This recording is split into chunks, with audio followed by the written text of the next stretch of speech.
Ете, започнуваме и со нашата утринска тема во стандардниот термин и она кое што и го најавивме, денеска се посветуваме на туризмот, односно таму е нашиот фокус. Ако зборуваме за почетокот на туристичката сезона и на прашањето кое што се поставува во овој период или во различни сезони од годината, дали Македонија станува поатрактивна дестинација за странски туристи, кои туристи се побројни во нашата земја и што е најпривлечно за нив, меѓу другото, кој е нашиот реален капацитет и кои се шансите за просперитет кога зборуваме за туризмот. Тоа се некои три клучни важни точки и теми на кои што ќе се задржиме, а исто така и ќе се повикаме на оние последни податоци кои што ги дава Државниот завод за статистика, ако зборуваме за периодот јануари-април од минатата и оваа година, споредбено бројот на странски туристи се покачува, за разлика од бројот на домашни туристи кој што е намален.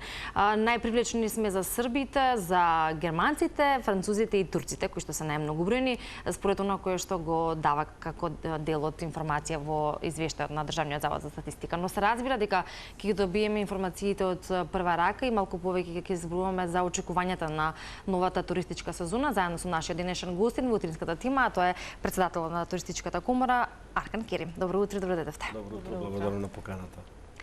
Имаме можност вака да ги разгледаме од повеќе аспекти овие теми кои што ги споменав, но ќе започнеме со нешто кое што велиме секогаш и во секоја држава остава најважен впечаток, а тоа е гостопримството на државата и истовремено условите во кои што таа функционира и за кое што веројатно има и очекување од туристите.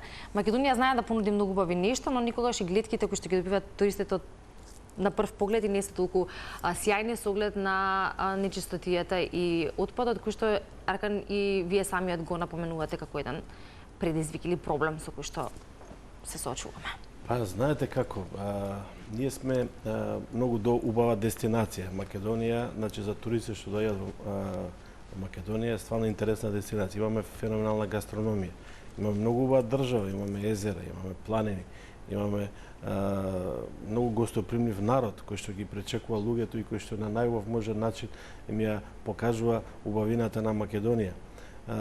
Сега, значи, кажавте има зголемување на бројот на туристи, тоа е за поздравување, супер све, значи се зголеми бројот на авиолиниите кои што се обраќаат кон Македонија. Сите тие работи се одлични, меѓутоа треба не на работа ние да поработиме. Значи, кога ти доаѓа некој гостин дома, треба да направиш да биде чисто, да биде убаво. Значи, да остави убава импресија за човекот да отиде на своите соседи, пријатели, другари, да им каже дека многу убаво си повинало Македонија.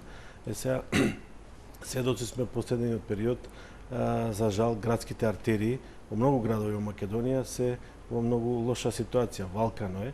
Сега, криви сме и ние луѓето. Значи, треба да ја зболиме свеста, да не се фрлаат, значи, отпад на плоштадите, на улиците, значи, во кантите, да се фрла, да се направи, за да им помогнеме на комуналните предпријатија кои што не може да постигнат, што се вика во најдобра мера да исчистат. Сега, например, некоја журка ќе искочат младите на плоштад, ќе си журкаат и после ги остават вината, пивата, што ја знам. Тоа веќе е за совеста, се работи. Па за тоа викам барем да ја дигнеме ние свеста и совеста кај луѓето да не го прават тоа, знаете, пошто има стварно сериозна лоша слика. Сега, например, ќе дојдат туристи да го шетаат централно градско подрачје во Скопје, во Охрид, во други градови, треба да биде стварно чисто, да биде сила и прилика, значи да биде убаво искосено, тревата средено. Еве сега пример, од 18 до 27 јули имаме Олимпијада, ќе имаме 4-5 илјади туристи кои што ќе престојуваат 10 на дена во Скопје, барем за тоа да имаме спремно убаво средена слика на Скопје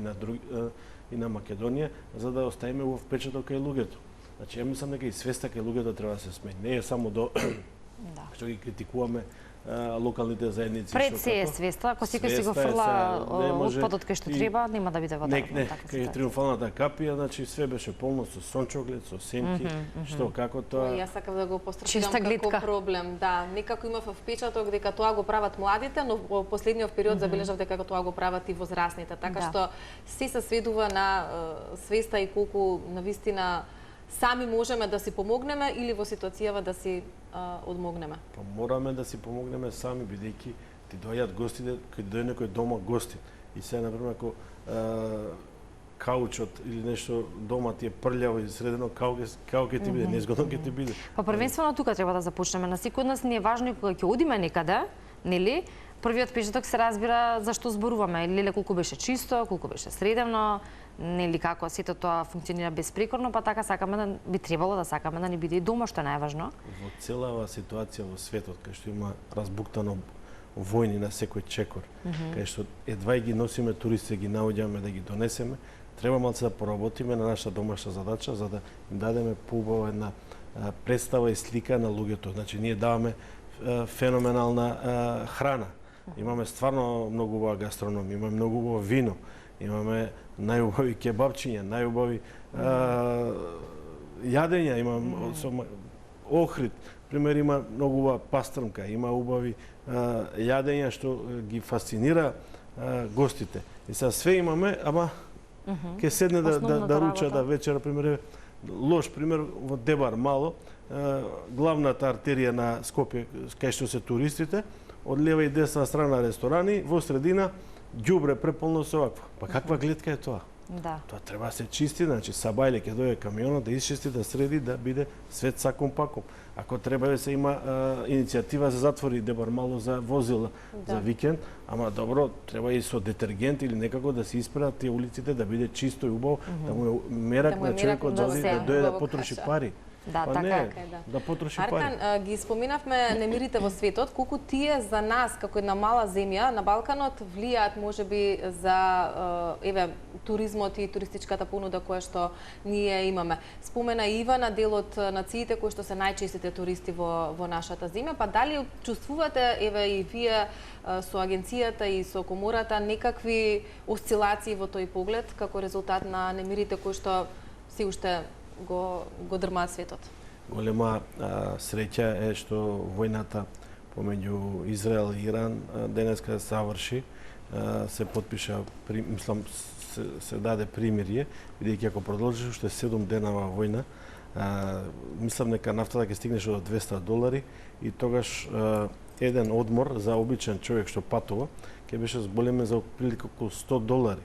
Значи за горивото, пошто знаете авионите летаат со гориво, ќе се блокираше, ќе се направеше катастрофа, економијата исто кај нас ќе се проблематизираше, ќе требаше да ги покачиме сите цени. Среќа во целата ситуација што синоќа и Сабајлево кажа дека е завршена таа приказка. Се надевам дека и Украина и Русија побрзо ќе заврши таа војна, бидејќи на секој на директен и на индиректен начин све е поврзано. Пример, Украина е најголем производител на храна во светот. И сега вие рачунајте, целокупното производство на зејтин, на сончоглед е од таму. И сега ние плаќаме екстремно поскапи цени. И кај нас плаќаме, меѓутоа сегде и цените се покачени. Пример, лебот, сите други попратни работи се покачени ради таа војна. И ако се запре, ако све биде нормално, тогаш све ќе се нормализира и ќе биде добро. Струјата исто треба да се стабилизира. Ако продолжише вака со нафтата, ќе имаше проблеми со струјата. Значи све е врзано, све е на директен, на индиректен начин врзано, за жал. И среќа е сега што ќе заврши целава приказка и ќе може да се вратиме во нормала.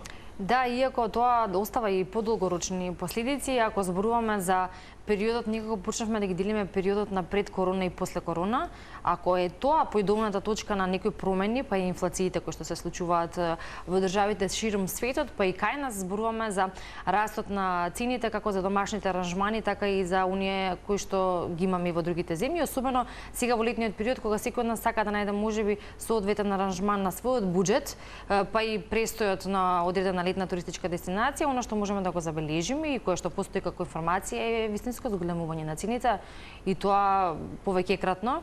Да зборуваме еве за Грција, која што е најчеста, да речеме, туристичка дестинација или избор за одмор, потоа Хрватска, која што до неодамна исто така беше, но оваа година вела дека екстремно се покачени цените, дури и за основните работи. Не потврди и за Турција дека и таму е. Да, и за Турција, да, дека исто така имаме инфлација. После короната луѓето беа затворени и сите не знаеа дали ќе преживеат, што како и масовна удрија на патување. Значи, амортизација, ударот да го одбрани туристичкиот сектор, што направи ги зголеми цените. Постепено. 2021-2022 ги покачуваат цените, што како. Сега, значи, се случија војните. Се случи Русија, Украина, храната се покачи. Сега имаме Иран, Израел, нафтата се покачува и сето тоа има директно влијание врз цените во туризмот. За жал, значи, од пред 5 години цените сегде, зборам, сегде генерално, се покачени околу 150 до 200%. Значи, за еден аранжман пред 5 години, ако сте платили 400-450 евра за 7 дена во 5 звезди хотел, сега треба платите 1000 евра. Значи, се е променето, се е поскапено, станува се потешко, а платите се исти. За жал, значи приходите се исти. И затоа се чувствува таа голема разлика. Затоа се чувствува таа голема разлика, меѓутоа сега видите и во рестораниве, пример одите во Скопје да ручате во ресторан, цените се скапи. Зошто се скапи? Па ние за да ги задржиме персоналот им даваме огромни плати. И сега таа плата треба некој да ја плати. Таа плата сега се манифестира во сметката. Разбираш, тоа е нормално и затоа значи поскапен е животот и поскапено е угостителството, поскапен е туризмот. Грција не е толку поскапена Грција колку што на пример се поскапени другите дестинации. Хрватска секогаш ќе била скапа, они одат во лов на поскапи гости. Друг тип на туристи, Друг тип на туристи, пример видите во Дубровник. Дубровник е најскапата дестинација што се вика на Јадранот. Они си имаат гости што само одат во Дубровник. Значи, вие ако сакате поевтино ќе одите во други дестинации во Хрватска. Скапо е, нормално скапо е. Они ги ловат германците, ги ловат аустриците. Сега буџетот на македонскиот граѓанин се знае. 2-3 евра едно семејство четворочлено ќе оди на одмор. Дали ќе може да пројде со толку пари во Хрватска? Стварно не знам и како ќе пројде. Бидејќи рестораните, кафичите, све е поскапено. И они се жалат дека намален бројот на туристи, во разговор со колеги од Хрватска. Турција исто поскапена. Значи во однос на минатите години, меѓутоа гледаме дека се прават акции, сега почна да се прават акции за летување во Турција, поготово за Бодрум, за Анталија и фактички ќе може да се приушти да се оди на одмор. Специфично е, значи, што цените растат, а буџетот на луѓето е ист. И тоа е, значи, поскапен животот во сите сегменти. И порано струја не се плаќаше толку, сега се плаќа толку струја. Значи, се смени светот. Ние знаеме нашиот стандард и знаеме според тоа кои се нашите примања и каде на кој начин можеме да отидеме и колку можеме да потрошиме, но колку Македонија може да биде привлечена токму заради тоа што нормално туристите кои што доаѓаат од веќе споменатите земји кои се најбројни, кои се и турците, сигурно се нормално живеат и функционираат со повисок стандард во својата земја, што можеби македонските цени за нив се доста привлечни и за и ресторанските цени, но и сместувачките. Сега и во однос на капацитетот и во однос на привлечност на цените, каква е понудата која што ја даваме ние како Македонија и дали е тоа всушност причината заради која што ги имаме изголемениот број на туристи? Македонија е најевтина дестинација во Европа. Тоа да бидеме на сега затоа викам, ако уште се изчисти да ми имаме поубава атмосфера, аномалиите, другата година ќе имаме плюс 100% поише туристи. Само да си ги изработиме домашните задачи. Иначе Македонија во поглед на сите земји од окружувањето, ние сме најевтина дестинација. Значи и поглед на хотел, и поглед на ресторани, и поглед на се. Сега фактички ние лани имавме 260.000 повеќе туристи од Турција. Зашто дојдат тие од Турција? Значи тие дојдат бидејќи во Чешме или во Бодрум, тие дестинации кај што одат они најчесто, една пица е 40 евра. А тука за 40 евра четворочлено семејство, значи многу убаво ќе се најаде во или во Охрид во Чаршија или во Скопје во Чаршија. Значи не е секогаш морето причина зашто некој треба да посети некоја земја. Така е, значи земја со изобилство на морска површина, тие се одлучуваат да дојдат во земја каде што нема море. Така е, значи треба да бидеме реални, дека ние сме ефтина дестинација, имаме многу добра авионска конекција. Ти рачунај секој ден имаме 6-7 авиони директно за Истанбул, за Измир, за Анкара. Значи сега почна да се лета и од... Што е со Охридскиот аеродром? Дали од тамо нешто функционира? Охридскиот аеродром исто, значи почна да се лета директно Turkish Airlines лета од Истанбул, што носи еден нов друг сегмент на гости и туристи во Охрид што порано ги немало. Сега, значи треба да се поработи на нова стратегија за туризам. за наредни 10 години, значи да се направи план програм какви туристи сакаме, што сакаме и што може да понудиме. Треба се, значи имаме Министерство за туризам и култура, Агенцијата за промоција се гаси. Вчера беше на седница на парламентот и мислам дека скоро ќе се изгасни. Треба да се направи стратегија за наредни 10 години за туризам. Мислам дека сега, значи, владата е посветена да направи нова стратегија, нова програма за наредни 10 години. Се надевам дека ќе го вклучат и приватниот сектор во креирањето на новата стратегија и дека во наредни 10 години ќе имаме бум на туризмот. Меѓутоа, прво и основно треба да ги средиме домашните задачи. Јас не сакам да имам досаден да кажувам дека не е убаво и прљаво, бидејќи овие емисии ги пратат и странските гости што планираат да дојдат во Македонија. Затоа ќе нарекам тоа да домашните задачи да си ги завршиме и имаме прекрасна држава. Навистина, значи ние не сме свесни колку убава Македонија.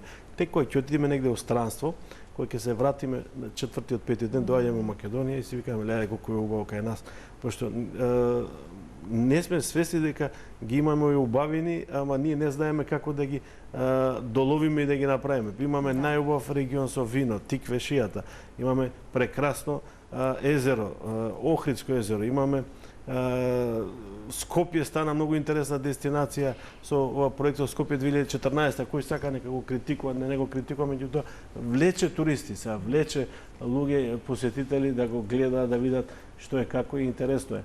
Затоа, значи, мораме да се организираме поубаво, да имаме што поголем број на туристи. Како што македонските туристи патуваат во странство, така и ние треба да зголемиме бројот на туристи. Така е, факт е дека кога ќе се прошетаме или ако малку повеќе се прошетаме, добро знаеме да направиме и разлика, но и да видиме што се нуди нашата убава Македонија, но и тоа да го почитуваме, а за да го почитуваме пред се треба да одржуваме чиста секој град, особено главниот град, и не случајно го почнавме разговорот токму со тоа прашање, ако се прошета во било кое приквечерие било кој ден, сакам да кажам, во овој период низ центарот на Скопје ќе се забележи на вистина еден тотален хаос ако зборуваме за отпадот, но затоа и го потенцираме тоа или изголемување на свесноста кај секој од нас. Но, онакое што го споменавте за националната стратегија во однос на туризмот, за тоа какви туристи сакаме да привлечеме и што е она што може да го понудиме, за да се формира таа стратегија, треба да го знаеме тоа. Па прашањето е какви туристи сакаме да привлечеме, повеќе од овие кои што нели ги имаме, односно од кои делови од светот или од Европа, и што е тоа кое што можеме да го понудиме. Дури и кога се креира таа национална стратегија, постојат граници, што е тоа што може да се понуди, што е тоа што може да се направи. Ама не само на лист, туку нели и во пракса да се реализира. Знаете како? Сега, значи, треба да се направат 3-4 програми интересни за Македонија. Прво треба, например, да се направи како Скопје дестинација, City Break дестинација, со 2 ноќи, што би било идеално во пресред на 2028 година. Знаеме дека Скопје е град домаќин на европската култура. Треба да се направат, значи, посебни програми за Охрид. Охрид, сведоци сме дека летувањето 7 дена во Охрид оваа година не пали, бидејќи немаме ни полски, немаме ни холандски туристи кои што доаѓа по 7 дена. Што како тие сите отидоа замина за Албанија. Се добро ќе кажеш Албанија, море има, што има, нема врска и ние имаме многу. Да, ние морето го користиме секогаш како изговор. Па да, изговор се користи, меѓутоа Македонија и Охрид треба да се направи нова стратегија. Таму треба многу да партиципира и локалната самоуправа, бидејќи ние од Скопје кога кажеме вака треба, така треба, вика вие скопјаништа ништо не знаете, нема врска. Они нека кажат, ние ќе им дадеме поинтересни идеи и поинтересни работи за да го испланираме тоа, бидејќи Охрид треба да се направи посебна дестинација. Треба да се направи посебна дестинација Тиквешијата.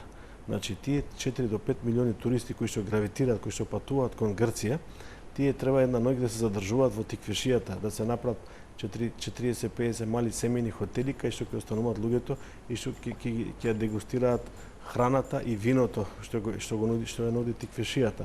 Исто така, многу би било убаво овие казино туристите што доаѓаат во Гевгелија, во Дојран и сега на граница со Косово, да се бројат како статистика, бидејќи ако тие се бројат, тогаш ние имаме многу поголем број на туристи. Меѓутоа тие доаѓаат, не ни спијат, само трошат пари и си одат. А ако се стави тоа во статистика, тогаш имаме огромен број на гости кои што дајат плюс. Тие се тие основни работи кои што треба да поработиме на нив и мислам дека ако убаво ја изработиме таа стратегија, во наредните години може да очекуваме до 1 милиарда долари девизен прилив за македонското стопанство, што не е за потценување. Во однос на гастрономијата и кога бараме одредени дестинации каде сакаме да одиме, секогаш некоја препорака што ќе ја прочитаме, нешто кое што ќе го видиме како податок, може да не иницира и да ни ја зголеми желбата за да одидеме некаде, па веројатно и кај туристите исто така за Македонија. Што значи за нашата земја, ако неодамна еве видовме National Geographic ја прогласува како земја особено привлечна, да речеме за оние кои што сака да уживаат во вкусна храна, како локација во која што може да се ужива во гастрономијата, во убави традиционални рецепти, бараме тоа препорака од реномираниот National Geographic и не само од него, туку многу пати сме го слушале. Тоа и самите туристи тоа го потврдуваат. Колку ваквите пофалби, да речеме, значат за привлекувањето на туристи и дали и тоа ќе спадне во таа стратегија која што треба да се формира и брендот како таков и на македонската традиционална храна, но оние кои што ја произведуваат, но и начинот на кој што тоа ќе го изрекламираме и испрезентираме. Сега ова со интернетот, со рекламирањето, колку е добро, толку е опасно. Ќе ви кажам еден пример.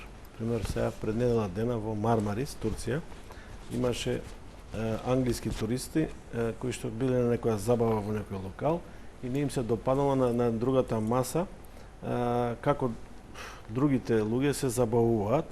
Тоа го пуштаат на Инстаграм, се прави масовна хајка во Англија и сите авиони што биле пленени од Англија све се откажува. Зашто? Бидејќи на другата маса луѓето се забавувале на некој друг начин од овие што сакале. И сега ради тоа се откажува цела дестинација. Значи, опасно е интернетот, колку е добар, толку е и тука се гледа влијанието на тоа. Тука се гледа влијанието. И сега, пример, не дај Боже, ние некој да покаже видео Инстаграм од чистоќата на нашиот град. На Македонија никој нема да дојде. Никој нема да дојде, после ќе се чудиме, не авиони, не камиони, што да ставиш џабе, ти ќе ти биде све. И затоа, значи, интернетот е опасен. Да, треба да се стави во стратегијата, меѓутоа, како што се правеше порано. Ние порано имавме многува реклама на CNN, Eurosport, имавме на BBC и фактички таа реклама нас ни донесе милиони туристи. Верувајте ми, од тие години 2012, 13, 14, 15, што беа тие реклами, 10 години доаѓаат туристи континуирано Discover Macedоnia. После се смени името, ние ја предлагавме да се направи као нова дестинација, да се направи нова кампања за Македонија со новото уставно име, за да направиме као нова дестинација, што како. Меѓутоа не се направи. Сега се надам дека и рекламата во овие светски медиуми ќе биде истоставена, бидејќи има влијание. Има влијание да привлечеш по-софистицирани, поубави гости. Пример, ако правиш на CNN реклама, ти сега ако сакаш инфлуенсери да донесеш, пример, од Полска, од Холандија, од други дестинации, колку може да донесат? Ќе донесат, меѓутоа ако една грешка види човекот да го направи, тогаш може да ги изгубиме и тие луѓе. А тие често знаат да ги истакнат и недостатоците, но и предностите или она кое што може да се види како убавина во нашата земја. Може да извлечеме заклучок или да пратиме на вистинска порака, особено во овој дел во кој што зборувавме, а тоа е свесноста за секој од нас да бидеме и да се однесуваме нели еколошки, поточно да ги фрламе отпадоците онаму каде што им е место, во кантата за отпадоци, а не секаде наоколу и да не ја гледаме веќе таа нечистотија, иако тоа не може да се смени преку ноќ, сепак треба да го забрзаме малку тој чекор и да се освестиме што е тоа кое што Македонија треба да го има, односно да го остава како прв впечаток на странските туристи и да се надеваме на успешна туристичка сезона. Рековме ЕОФ од 19 до кој јули беше? 27. До 27 јули, тоа се скоро една цела недела зголемен број на туристи кои што ќе циркулираат низ Скопје. 4000 гости најавени, букирани хотелите, букирани авионските карти и сега треба тука, значи, тоа е една убава шанса да се изпрокламираме, да се изрекламираме за тие 4000 гости што ќе дојдат да донесат другата година плюс 10.000. Значи од 4 да оставиме добар впечаток. Да оставиме добар впечаток. Сега езда ќе биде топло Скопје, барем да биде све средено направено, да овие луѓе им оставиме на убава приказка, да им покажеме што ќе ја раскажат, што ќе ја раскажат придонесува кога ќе се вратат дома, ама сите треба да работиме на тоа. Значи секој во атарот на својот дом, својата зграда да се исчисти, да се среди, да се направи, да поспремни ги пречекаме овие туристи од Скопје, да ги пратиме на еднодневна екскурзија во Охрид, еднодневна екскурзија во Тиквеш, да го прошетаат убавините, да ја видат Матка, да видат сите убави работи што ги имаме во Македонија. Стварно имаме убави, стварно е Македонија прекрасна дестинација. Пример да сум турист некој да доаѓам од странство, ја бил прездоволен. Имаме феноменална гастрономија. Навистина, значи, тоа јагнешко месо што го нуди Мрзенци, тоа нигде го нема. Се карам со овие колегите од Босна, кој има поубав кебаб, дали нивниот сараевски, дали нашиот скопски кебаб, меѓутоа мислам дека ние сме подобри. Така и така треба да мислиме, нели, да го имаме тој став, но и тоа да го оставаме како впечаток на туристите. Ке се подготвуваме за Скопје град на културата 2028, за тоа има време, ама и нема. Кога зборуваме за колку работи треба да се средат, но ќе имаме можност, се разбира, да реализираме во следниот период и таква тема за подготовките и за тоа што не недостасува и колку се работи. Аркан, благодариме на гостувањето и на времето кое што го одвојувате за утринска на Телма, да може да позборуваме за оваа тема, поточно за туристичката сезона. Благодарам на поканата и убаво лето да имате. Благодарам.